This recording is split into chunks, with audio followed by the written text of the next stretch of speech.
করছেন আপনারা, করছিলেন, স্কিল অ্যাকাউন্ট খুলছিলেন পেমেন্টের জন্য। যদিও পেমেন্ট মানে $25 হলে তারপরে পেমেন্ট করা যায়, তার আগে পেমেন্ট করা যায় না। কিন্তু অনেকজনের সমস্যা হয়েছিল যে পেমেন্ট ইনফরমেশন না দিলে সাবমিট করা যাচ্ছিল না ফাইল। তো ফাইল সাবমিশনের প্রবলেমটা কি সলভ হয়েছে যাদের ফাইল সাবমিশনের প্রবলেম ছিল? আচ্ছা, ঠিক আছে। আর বাকি সবাই কি সাবমিট করতে পারছেন? কে কতটা ফাইল সাবমিট করছেন আর অ্যাপ্রুভ করছে কয়টা? সাবমিট করলাম, হুম। 10টা রিজেক্ট করে দিচ্ছি। কয়টা কয়টা করছিলেন? আপনার ভয়েসটা মানে ক্লিয়ার না।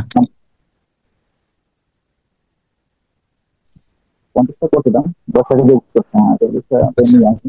আচ্ছা, সমস্যা নাই, ওইটা সমস্যা নাই, নতুন অবস্থা তো এইটুকু হবে। আর এআই দিয়ে যেহেতু কাজ, আর ম্যানুয়াল ভাবে কাজ করলে আপনাদের রিজেকশনটা হয়, আর এটা আমরা এআই দিয়ে করতেছি।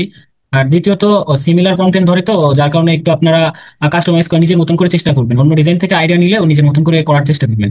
তো আজকে আপনাদের একটা নতুন জিনিস শেখাবো, সেটা হলো যে আপনারা কিভাবে করবেন। কালারিং বুক চিনেন? কালারিং বুক সম্পর্কে আপনাদের কি ধারণা আছে? আর খেয়াল ছিল না যে আপনাদের আপনাদের আজকে একটা বড় ভাই ক্লাসে জয়েন করছে, সে আমার গত ব্যাচের স্টুডেন্ট ছিল।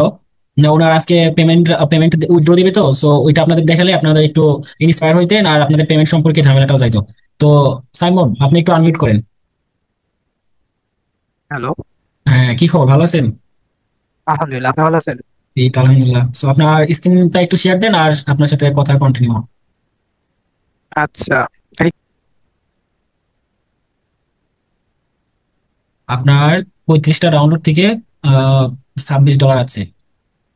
স্যার, রিমোট কন্ট্রোলটা একটু দিয়েন। হ্যাঁ, বের করেছেন। হ্যাঁ, হ্যাঁ, দিছি। আপনি মানে তাও রেগুলার কিরকম কাজ করছিলেন? তাও রেগুলার করা হয়নি। আচ্ছা, মানে আপনি যেরকম যখন যে ফ্রি টাইম পাইছেন ওই সময় এই কাজটা করছেন, তাই না? হুম। যে আপনার ম্যাক্সিমামই দেখা যাচ্ছে সামনে হ্যালোইন, তো আপনি হ্যালোইন নিয়ে ডিজাইন প্ল্যান করছেন। আজকের ক্লাসটা আপনিও দেখেন, আপনার জন্য অনেক উপকারী দিবে। হ্যাঁ, আপনার কেন, আজকের কি সাবজেক্ট কি? আজকের সাবজেক্ট মূলত আমরা কয়েকটা নতুন এআই এর সাথে পরিচিত হব। আর দ্বিতীয়ত আমরা কালারিং বুক তৈরি করা শিখবো। এই যেমন সিম্পল একটা ডিজাইন, এটা 2বার ডাউনলোড হয়েছে, যে লাইনার। দেখেন, এনার কিন্তু মানে লাইনার আর সিলুইটের ডিজাইনই বেশি আর ডাউনলোড হয়েছে। আর আপনার এই জার্নি সম্পর্কে যদি কিছু বলার থাকে তাহলে বলতে পারেন। আপনার মানে আমাদের যে বিগত ব্যাচের যে রানিং স্টুডেন্ট আছে তাদের উদ্দেশ্যে যদি কিছু বলতে চান, তারাও একটু ইন্সপায়ার হবে।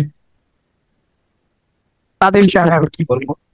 আপনি কিভাবে রেগুলার কাজ করলে হ্যাঁ, আপনি যে ফ্লোতে কাজ করছেন তাদের সাথে ওইটাই শেয়ার করেন, আপনার এটা যে জার্নি ছিল, এটা আপনার কিভাবে কি করছেন, আপনার রেগুলার ডাউনলোড না, কিরকম এটা আছে, কতদিন পর ডাউনলোড এটা শুরু হয়েছে। বেসিক্যালি আমার ডাউনলোড শুরু হয়েছিল মেবি 1 সপ্তাহের ভিতরে। আর 12 ঘন্টার ভিতরে মেবি আমার ফাইল আপলোড হয়েছিল, প্রথম ফাইল। আর সেকেন্ডলি, কন্টিনিউ কাজ না করলে হবে না, কন্টিনিউ কাজ করতে হবে।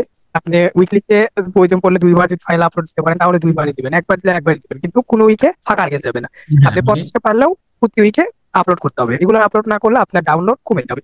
আমার হ্যাঁ, এখন ডাউনলোড অবশ্য 35টা আছে, আমি যদি এখন কাজ করা বন্ধ করে দিই সেক্ষেত্রে আমার কিছুদিন পর ডাউনলোড আসবে না, তখন এটা এখানে প্যাসিভ হয়ে যাবে, এখানে অ্যাকাউন্টটা অ্যাক্টিভ থাকবে না। হ্যাঁ, হ্যাঁ, বুঝতে পারছি।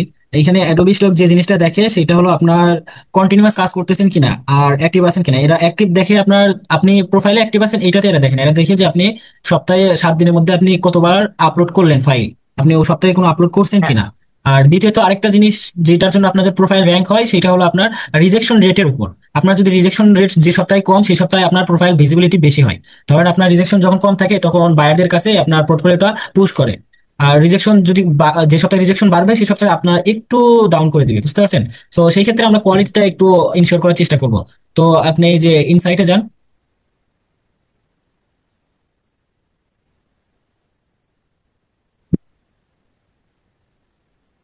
তারপরে কি পে আউট? হ্যাঁ, go to pay out information, এই যে এখানে সিলেক্ট করেন স্কিল। এইটা দাঁড়ান দাঁড়ান দাঁড়ান দাঁড়ান, আপনি এই স্কিল মেইল যেটা, ওইটা আছে। ও আচ্ছা, তাহলে সমস্যা নেই। হ্যাঁ, মেইল এটা আছে, এটা দিয়ে দিছি।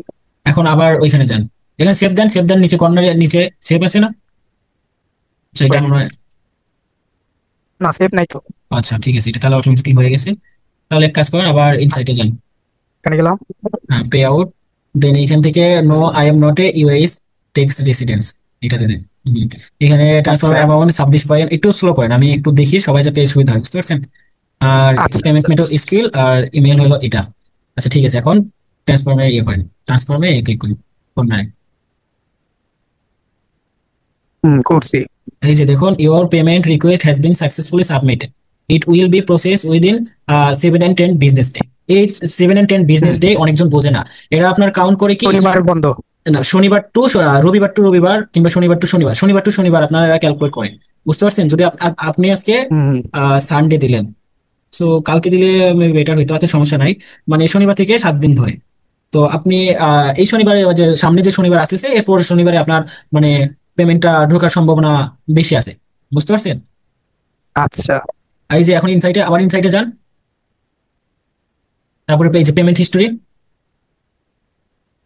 পেমেন্ট হিস্টরি কোথায়? ও সরি, এই যে পে আউটের সাথে এই যে দেখুন আপনার পেন্ডিং। এটা পেন্ডিং আছে। হুম। এই যে এটা আপনার এই যে তারিখ আছে, আপনি স্কেলে পেমেন্ট করছেন 26.40, 1 সেন্ট করা মানে রিজার্ভ করে রেখে দেয়। ওটা আপনি পাবেন, সমস্যা নেই, 1 সেন্ট রাখি অ্যাকাউন্টে। যতদিন পেন্ডিং এ থাকবে ততদিন আপনি মানে সাথে সাথে পেমেন্ট ঢুকবে না। যখন পেন্ডিং টু পেমেন্ট লেখা থাকবে তখন আপনার 2-1 দিনের মধ্যে পেমেন্টটা ঢুকে। বুঝতে পারছেন? তারপরে স্কেল থেকে আপনি বুঝতে ব্যাংকে নিতে পারছি। পারবেন, বিকাশে নিতে পারবেন, বিকাশে নেওয়া ব্যাংকে এখন আমার একটা ইয়ে আছে, সেটা হচ্ছে আমি আমার ডুয়াল কারেন্সি আছে, সেটা হচ্ছে উপায়ের অ্যাকাউন্টে, ঠিক আছে? হ্যাঁ ওইটাতে তো নেওয়া যায়, তাই না? হ্যাঁ, কিন্তু বিকাশে ভালো হয়, স্কিল থেকে বিকাশে আপনার ট্রানজেকশন ফিটা কম কাটে। স্কিল। এই যে এই ইমেজের মতন, এই যে এটা সিংহ থাকবে, মানে ধরেন যে কোনো একটা প্রাণী থাকবে আর কর্নারে এটার একটা ইয়ে থাকবে, প্রিভিউ থাকবে।